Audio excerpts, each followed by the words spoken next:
क्या बातचीत हुई मुख्यमंत्री जी को और क्या सलाह दिया है आपने? नहीं, कोई सलाह की ज़रूरत नहीं है। ज़रूरत ये है कि देश तो संकट में है और यदि संकट से बचाने के लिए कोई पहल करता है तो स्वागत योग्य है। सारे अपोजिशन को एक करने का काम करिए, जो आज देश की सबसे बड़ी ज़रूरत है।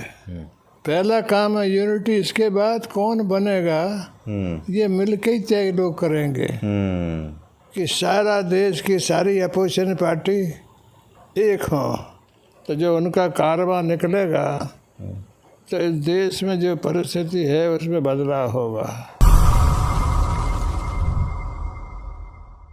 मेरे साथ मंडल मसीहा भारतीय राजनीति के लीजेंड और इस देश में स्थापित पार्टियों को विस्थापित करके सत्ता पर कब्जा करने वाले शरद यादव हैं। एक दौर था जब माना जाता था कि इस देश में कांग्रेस का राज हमेशा कायम रहेगा, Indira is India, India is Indira. उसके बाद 412 सीट जीत के राजीव गांधी आए, वो भी सत्ता से बाहर हुए और जनता दल की सरकार बनी, बीपी सिंह प्रधानमंत्री बने। फिर एक बार उसी तरफ राजनीति ने करवट ली है। कहा जा रहा है कि प्रधानमंत्री नरेंद्र मोदी को विस्थापित नहीं किया जा सकता है, वो अमर हैं, अजर हैं राजनीति के लिहाज से। नीतीश कुमार ने ये जिम्मा उठाया है और वो शरद यादव से आशीर्वाद लेने आए, उनके राजनीतिक गुरु भी रहे हैं। शरद यादव कैसे देख रहे हैं इन सब चीज़ों को? राहुल गांधी की यात्रा चल रही है, नीतीश कुमार ने तमाम विपक्षी दलों से मुलाकात की है, शरद यादव जी से उन्होंने आशीर्वाद भी लिया है। क्या बातचीत हुई मुख्यमंत्री जी को और क्या सलाह दिया है आपने? ऐसा है कि इस समय देश बहुत संकट में है और देश भर में लोगों के सामने विकल्प नहीं था। एक तरह से 3 तारीख को जो जेडीयू का नेशनल एग्जीक्यूटिव हुआ, उसमें नीतीश कुमार को जो ऑथराइज किया कि आप सब लोगों को इकट्ठा करने का काम करिए, सारे अपोजिशन को एक करने का काम करिए, जो आज देश की सबसे बड़ी ज़रूरत है। तो ये है कि वो आए थे यहाँ, तो सभी लोगों से मुलाकात की और देश की हालत पर जो है वो एकजुट होकर के अपोजिशन जो है इस काम को करे। और क्या सलाह दिया है आपने? नहीं, कोई सलाह की ज़रूरत नहीं है। ज़रूरत ये है कि देश तो संकट में है और यदि संकट से बचाने के लिए कोई पहल करता है तो स्वागत योग्य है। टीवी अखबार वाला कह रहा है कि नहीं कर पाएंगे नीतीश जी, विपक्ष एकजुट नहीं होगा, सब आपस में लालची है, फूट पड़ जाएगी। ऐसा है कि कठिन काम है और इसी तरह से जब अपोजिशन एक हुआ तो इसी तरह चर्चा चलती थी। पहले भी अपोजिशन को एक किया गया है और इस समय जो है वो है तो कठिन, लेकिन देश के खातिर तो करना पड़ेगा। जो लोग आज अपोजिशन में बैठे हैं उनकी आज सबसे बड़ी जिम्मेदारी है कि एकता को वो बढ़ाएं। इसमें जैसे नीतीश कुमार ने पहल की है, इसी तरह की पहल करके लोग सब इकट्ठे हो तो देश तो संकट में है।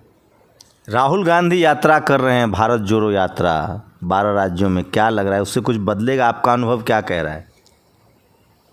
मैं उनकी जो भारत यात्रा है उसका पुरजोर स्वागत करता हूँ और जिन मुद्दों को लेकर के वो चल रहे हैं वो ज़रूरत है इस देश की, तो जो उनका कारवां निकलेगा तो इस देश में जो परिस्थिति है उसमें बदलाव होगा। इसलिए मैं मानता हूँ कि उनका जो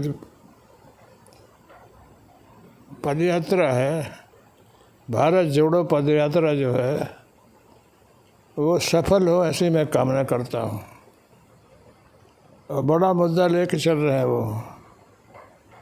देश में जो एकता टूट रही है हिंदू मुसलमान चल रहा है, ये देश के लिए अच्छा नहीं है। लेकिन अब लोग एकजुट भी हो रहे हैं, मंडल कमीशन के लोग, पिछड़ा, दलित, आदिवासी, अल्पसंख्यक, इतना ज़्यादा एकजुट नहीं था। अब लड़ाई भी तेज़ हो रही है, सोशल मीडिया है, लड़ाई तेज़ हो रही है, लोग आपके कामों को याद कर रहे हैं। क्या मैसेज देंगे जनता को? ऐसा है कि अपने काम में जुटे रहो, जब तक देश मुक्त ना हो, जो परिस्थिति आज की नहीं बदले, इसे बदलना चाहिए।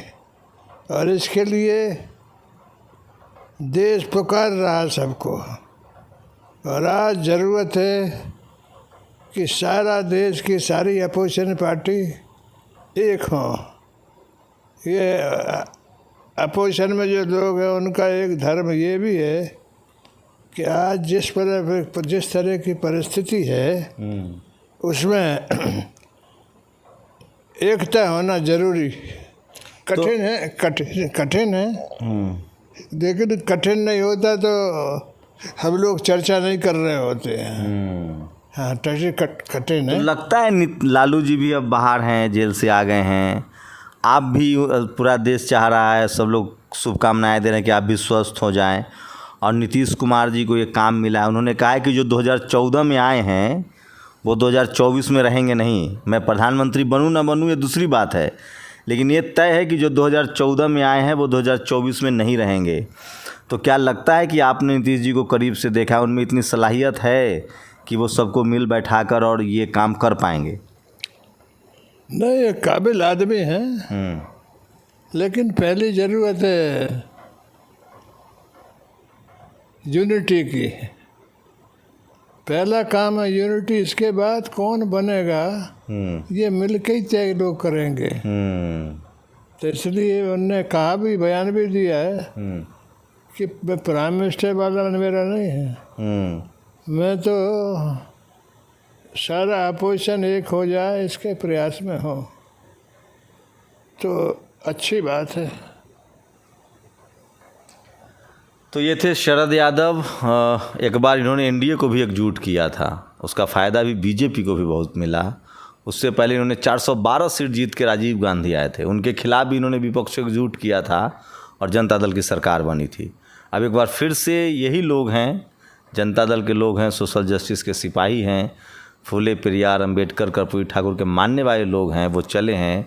एक बार फिर से उन्होंने फैसला किया है कि जो मजबूत के नाम पर जो सरकार चल रही है देश में, जहाँ सोशल जस्टिस, सामाजिक आंदोलन और हिंदू मुस्लिम का गहरी खाई पैदा हुई है, उसके खिलाफ फिर से एक बार विपक्षी एकजुट किया जाए। इस बार नेतृत्व जो है वो नीतीश कुमार के हाथों में है। देखना है 2024 में क्या होता है। लेकिन शरद यादव एक लीजेंड है भारतीय राजनीति के, और जो लोग, खासकर जो पिछड़े समाज के लोग हैं, अक़लियत के लोग हैं, दलित समाज के लोग हैं, उनको लगता है कि मंडल कमीशन के इम्प्लीमेंटेशन में इनकी बड़ी भूमिका रही है। और भारत की राजनीति में जैसे जैसे SC ST OBC माइनॉरिटी के लोग पढ़ते लिखते जाएंगे, उनकी नस्लें कॉलेज यूनिवर्सिटी जाएगी, शरद यादव के कामों की महत्ता बढ़ती जाएगी। विकट परिस्थितियों में भी सोचिए कितनी अदम इच्छा शक्ति है इनकी कि ये चाहते हैं कि 2024 में एक बड़ा बदलाव हो और विपक्ष एकजुट हो। आप लोग पूरी बातचीत पर अपनी प्रतिक्रिया जरूर दीजिए। शुक्रिया, और आप लंबा उम्र हो आपकी। शुक्रिया, बहुत बहुत आपको भी धन्यवाद। आप लोग अपनी प्रतिक्रिया जरूर दीजिए। शंभू कुमार सिंह, नेशनल दस्तक, दिल्ली।